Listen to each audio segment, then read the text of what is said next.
সুপ্রভাত বন্ধুরা, শুভ দোল পূর্ণিমা তোমাদের সবাইকে।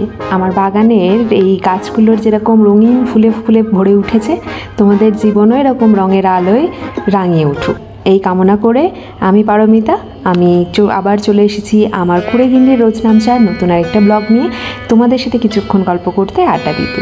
আর দেখতেই পাচ্ছ আজকে প্রথম দোল খেলা শুরু করেছি আমি আমার গোপুসোনার সাথে। গোপুসোনা রঘুবীরকে একদম আবিরে আবিরে রাঙিয়ে দিয়ে তারপরে নতুন জামাতে সুন্দর করে সাজিয়ে নিয়েছি দোলের সাজে। তোমরা তোমাদের দোল কীরকমভাবে কাটালে অবশ্যই আমাকে কমেন্ট করে জানিও কিন্তু।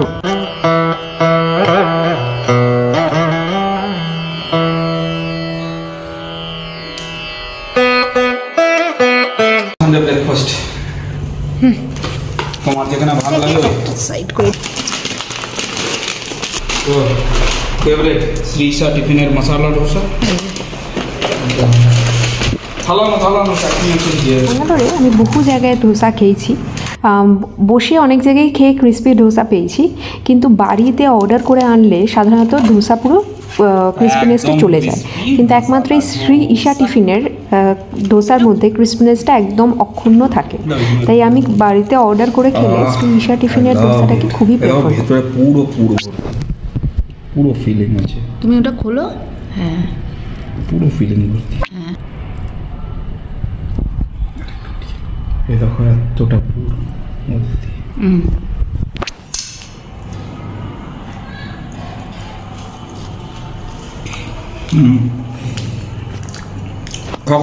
অভিজিৎ সকালবেলায় মাটন নিয়ে চলে এসেছিল, তো মাটনটা এখন ম্যারিনেট করে নেওয়া হচ্ছে। প্ল্যান আছে আজকে বিরিয়ানি বানানোর। আসলে ছোটোবেলা থেকেই দোলের দিন বাড়িতে কিন্তু মাটন হবেই এবং ভালো মন্দ খাবার দাবার, তো সেই ট্র্যাডিশনটাকে এখনও পর্যন্ত আমরা বজায় রেখেছি আমাদের বাড়িতেও।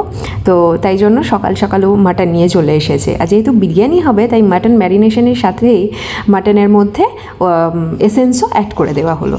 সকাল থেকে আমি প্রচণ্ড টায়ার্ড ফিল করেছিলাম, এত ঘুমিয়েছি আমি বলে বোঝাতে পারবো না, অনেক ঘুম হয়েছে। তো এখন চলে এসেছি, ইচ্ছা যে বিরিয়ানি খাবে। আজকে মাটন এনেছিল সকালবেলা, যেটা দুপুরেই বিরিয়ানি বানানোর প্ল্যান ছিল, কিন্তু আমার শরীরে পারছিল না বলে আর সকালে ব্রেকফাস্টের পর আমি ভিডিও আর করিনি। দুপুরবেলা জাস্ট মাছের ঝোল ভাত খেয়ে নিয়েছিলাম আমরা। আর এখন আমি বিরিয়ানির প্রস্তুতিতে লেগে পড়েছি। এই যে বিরিয়ানির জন্য জল গরমে বসাবো, চলো তোমাদের সাথে আজকে এই সন্ধ্যাবেলা থেকে এখন কীরকমভাবে দিনটা কাটাবো সেটাই তোমাদের সাথে শেয়ার করে নেবো। তাহলে চলো বিরিয়ানিটা বানানো যাক। চাল ধুয়ে এই যে ভিজিয়ে দিয়েছি, আর এখানে এই যে আলু সিদ্ধ বসা। আর অভিজিৎ এতটাই খেলা দেখতে ভালোবাসে, গত সপ্তাহেতে চ্যাম্পিয়ন্স ট্রফির ফাইনাল ভালোভাবে সারাদিন ধরে দেখার পরও আজকে আবার খেলার হাইলাইটস দেখছে। বিরিয়ানির রেসিপি তো তোমরা জানোই, আর আমার চ্যানেলেও আমি অনেকবারই শেয়ার করেছি। তাহলে আজকে স্ক্রিনে বিরিয়ানির রেসিপিটা দেখাতে থাকি, আর তার সাথে অনেক দিন তোমাদের সাথে নিজের মনের কথা শেয়ার করা হয় না। চলো কিছুটা গল্প করে নিই। তাহলে দেখতেই পেলে যে ভাত বসিয়ে দিয়েছি আর এদিকে আলুটা সিদ্ধ বসিয়ে দিয়েছি। তাহলে ভাত আর আলুটা সিদ্ধ হোক, মানে ভাতটা হয়ে যাক, আলুটা সিদ্ধ হোক, তারপর আবার ফিরে আসছি বাকি বিরিয়ানির প্রসেস নিয়ে। আচ্ছা আছে ফিরনি বানাবো, দেখা যাক যদি ফিরনিটা বানাই। তাহলে চলো ফিরনির প্রস্তুতি নিয়ে আবার ফিরে আসছি। ফিরনির জন্য আমি এখানে 1 মুঠো চাল নিয়ে নিচ্ছি। চালের মাপটা এখানে খুব ইম্পর্ট্যান্ট। আমি হাতের মুঠো মেপে চাল নিয়েছিলাম। চালটাকে ভালো করে ধুয়ে শুকিয়ে নিতে হবে, তারপরে চালটাকে গুঁড়ো করতে হবে। আর চালটা গুঁড়ো করার সময় মাথায় রাখতে হবে খুব মিহি গুঁড়ো হবে না, একটু কিরকিরে ভাব থাকবে, এরকমভাবেই চালটা গুঁড়ো করতে হবে। এখন চালটা শুকুক। আমি এখানে একই সময়ের মধ্যেই বিরিয়ানি আর ফিরনি প্যারালালি বানাচ্ছিলাম। তাই তোমরা কখনো দেখবে যে আমি বিরিয়ানির কোনো প্রসেসের মধ্যে আছি, আবার কখনো দেখবে যে ফিরনির কোনো প্রসেসে আছি। তো কনফিউশন না রেখে ফিরনির জন্য অপেক্ষা করো। খুব তাড়াতাড়ি আমি ফিরনির ভিডিওটা শর্টসের আকারেই আমাদের চ্যানেলে দিয়ে দেবো, সেখান থেকে তোমরা ফিরনির ভিডিওটা পেয়ে যাবে। এখন চলে আসি যে কটা আমি বলতে চাইছিলাম তোমাদেরকে, সেই কথার উদ্দেশ্যে। আমরা 2025 সালে দাঁড়িয়েও মানুষকে অদ্ভুতভাবে জাজ করি। তার জুতোতে পা না গলিয়েও সে জীবনে এই কাজগুলো কেন করছে সেটা বিচার করার ক্ষমতা আছে বলে আমাদের মনে করি। কি অদ্ভুত, তাই না?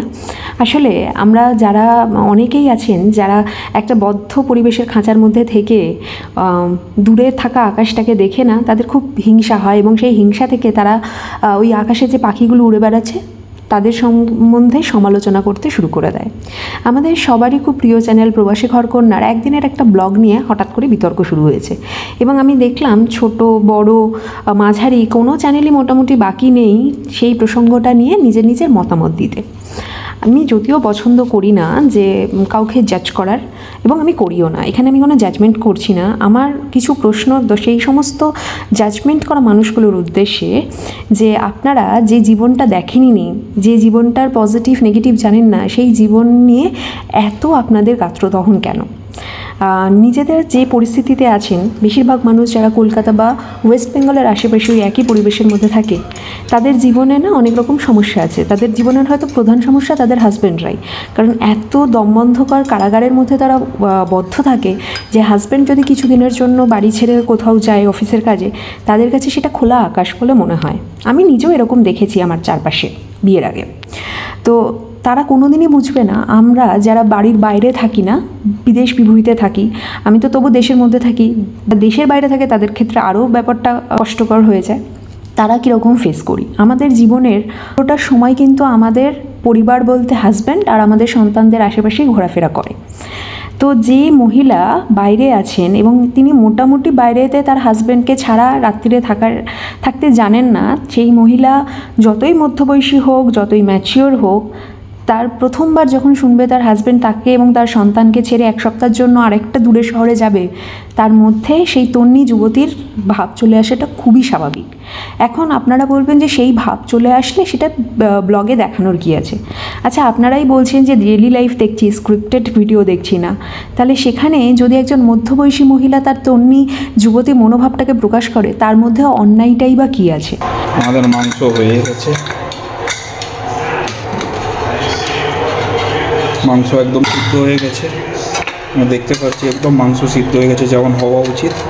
একদম আমরা তো সবসময় বলি আমাদের মধ্যে থেকে থাকা ছেলে মানুষটাকে অবশ্যই বাঁচিয়ে রাখা উচিত। তাহলে যখন কেউ সেটাকে বাঁচিয়ে রাখে বা তার পরিবার তাকে সেটাকে বাঁচিয়ে রাখতে সাহায্য করে, সেই বেঁচে থাকা তন্নি যুবতীকে দেখে আমাদের এত হিংসা হয় কেন, এত রাগ হয় কেন? রোগানটা আলাদা করে নিয়েছি, রোগান আর তার মধ্যেও আছে সেই 16 বছর 17 বছরের তন্নি যুবতী বা কিশোরীটি। সেই মনটাকে বাঁচিয়ে রাখুন, দেখবেন অন্যের বেঁচে থাকার ওই কিশোরীকে দেখে আপনার কষ্ট হবে না। দেখতেই পাচ্ছ যে আমাদের মাটনটা হয়ে গিয়েছে, এখন লেয়ারিং করছি আমরা। মেয়ে হয়ে মেয়েদের পাশে যতটা না দাঁড়াই, মেয়েদের বিরুদ্ধে দাঁড়াই তার থেকে অনেক বেশি। সবার আগে না আমাদের এই মনোভাবটাকে চেঞ্জ করতে হবে। জাজমেন্ট নিয়ে আরও একটা কথা না বললেই নয়। বেশ কিছুদিন হলো দেখছি ফেসবুকে একটা পোস্ট খুব ভাইরাল হয়েছে, ঘোরাফেরা করছে, যে এখন নাকি এই ব্লগ বানানোর নামে কিছু মানুষ অনলাইন ভিক্ষাবৃত্তি করছে। তারা এসে বলছে আমার চ্যানেলকে সাবস্ক্রাইব করো, ফলো করো, অনলাইনভাবে তারা ভিক্ষা চাইছে। একটা কথা একটু ভেবে দেখবেন যে কিছু মহিলা, কিছু মেয়ে নিজেদের সংসারের সমস্ত কাজ করে, যারা হয়তো বাইরে বেরোতে পারছে না বা চাইছে না, তারা হয়তো এই মাধ্যমে তাদের প্যাশনগুলোকে ফলো করছে এবং জীবনে কিছু করে নিজের পায়ে দাঁড়ানোর চেষ্টা করছে, কোনো রকম চুরি ডাকাতি না করে, ডিসঅনেস্টি না করে। এখন যারা খুব অসভ্য টাইপের কন্টেন্ট তৈরি করছে, আমি কিন্তু তাদের কথা অবশ্যই বলছি না। তাদের ভিডিওটা আমরা সমালোচনা করা বন্ধ করে যদি দেখাটা বন্ধ করে দিই না, তাতে বেশি উপকার হবে। আমরা তাদের ভিডিও দেখছি আর সমালোচনা করছি, তার থেকে বেটার ওটা দেখাও বন্ধ করে দিন, সমালোচনা করে নেগেটিভিটিও ছড়ানো বন্ধ করে দিন, দেখবেন ওগুলো বন্ধ হয়ে যাবে। কিন্তু কোনো মেয়ে সৎ পথে কিছু করার চেষ্টা করছে, কেউ হয়তো অনলাইনে বিজনেস করছে, সেটা নিয়েও মাঝখানে কিছু মানুষের প্রবলেম হয়েছিল। ফেসবুক খুললেই তো মনে হচ্ছে যে সেলের দোকানে চলে এসেছি, হাটে চলে এসেছি। আরে বাবা, কোনো মেয়ে নিজেরা কিছু করছে, আপনারা তো কিছু করছেন না, বাড়ি বসে বসে অন্যের ইনকাম করা পয়সায় অন্য ধ্বংস করছেন আর বসে বসে সমালোচনা করছেন। আমার মনে হয় সেটা বন্ধ করে নিজেও জীবনে কিছু করার চেষ্টা করুন। কিছু করা মানে টাকা ইনকাম করা না। প্রত্যেকটি মানুষের না নিজের মতন করে বেঁচে থাকার এই পৃথিবীতে সম্পূর্ণ অধিকার আছে। আর সেই নিজের মতন করে বেঁচে থাকার জন্য কোনো মেয়ে যখন সৎপথে কিছু করার চেষ্টা করে, সেটাকে যদি অ্যাপ্রিসিয়েট না করতে পারেন, সেটা নিয়ে সমালোচনা করা সবার আগে বন্ধ করুন। সবার আগে বন্ধ করুন অন্যকে জাজ করা। দেখলে আমার যথারীতি বিরিয়ানি দমে চলছে, ফিরনি ফ্রিজে চলে গেছে। তো চলো এইবার যথারীতি ফিরে আসি ডিনারের প্লেট নিয়ে। কারণ অন্যকে জাজ করে আপনি নিজের লাইফে কিছু করতে পারছেন না, শুধুমাত্র কিছু নেগেটিভিটিকে নিজের জীবনে ডেকে আনছেন। যাই হোক, অনেকটা মনের কথা বলা হয়ে গেল। তোমরা অবশ্যই তোমাদের মতামতগুলো আমাকে কমেন্টে জানিও। এদিকে আমার বিরিয়ানি কিন্তু হয়ে গেছে। বিরিয়ানি কাটাটাই কিন্তু সবচেয়ে ইম্পর্টেন্ট। দেখো, বিরিয়ানি অলরেডি প্লেটে আমরা নিয়ে নিয়েছি, এখন বিরিয়ানিটা এনজয় করার পালা। আমাদের জীবনে নেগেটিভিটি চারপাশে এত বেশি থাকে না যে তাকে আর আলাদা করে সমালোচনা করে নিজেদের জীবনে স্বাগত না করাই ভালো। তার থেকে বরং নিজেরাও পজিটিভিটিতে থাকুন আর সবাইকে পজিটিভিটিতে রাখতে সাহায্য করুন। এতে আমাদের জীবনে যদি কিছু ভালো নাও হয় না, ক্ষতিও কিছু হবে না, এইটুকুনি তো। ফিরনি সেট হয়েছে কিনা কী করে বোঝা যাবে? ফিরনির বাটিটা ফ্রিজ থেকে বের করে উপর করে দিয়ে দেখুন যে ফিরনিটা নিচে পড়ছে কিনা। দেখো আমি উপর করলাম, এক ফোঁটাও নিচে পড়েনি, তার মানে ফিরনি খুব সুন্দরভাবে সেট হয়ে গেছে। আর আমাদের খাওয়ার পরে আমরা দেখেছিলাম ফিরনিটা অসম্ভব ভালো হয়েছিল আজকেও খেতে। তোমরা অবশ্যই বাড়িতে কিন্তু ফিরনি বানিয়ে জানিও যে তোমাদের ফিরনি কেমন হয়েছে। খেয়ে বলো কেমন হয়েছে। ভালো, গরম একটু। মাংসটা ভালো সেদ্ধ হয়েছে, দেখো একবারে 2 আঙ্গুল। হ্যাঁ দাঁড়াও ওরম দেখো। হ্যাঁ গরম, ওকে ওরম দেখো করে।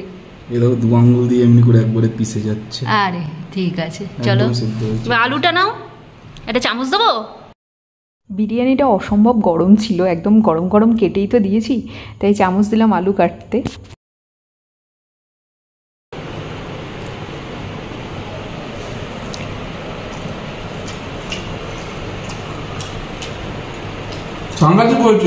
ভালো আছে, এবার একটুখানি তুলে। সত্যি কথা বলতে এখনকার ছেলেদের অসীম ধৈর্য। এই সেম কথা আমি যদি আমার বাবাকে বলতাম না যে খাবার আগে তুমি আমাকে রিভিউ দাও, আমি ক্যামেরা ধরবো, ঠিক করে ধরো, আমার বাবা সোজাসুজি খেপে যেত আর খেতই না।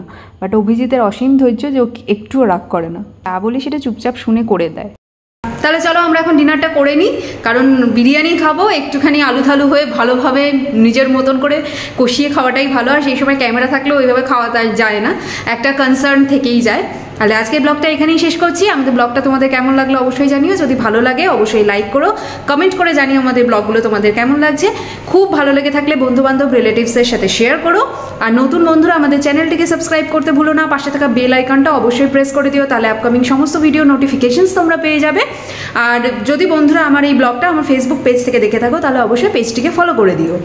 তাহলে আজকের মতন এই পর্যন্তই। সবাই ভালো থেকো, সবাইকে ভালো রেখো, সবার আগে নিজেরা ভালো থেকো, কারণ নিজেরা ভালো থাকলে তবেই সবাইকে ভালো রাখা সম্ভব। আজ তাহলে আসি, দেখা হবে খুব শিগগিরই।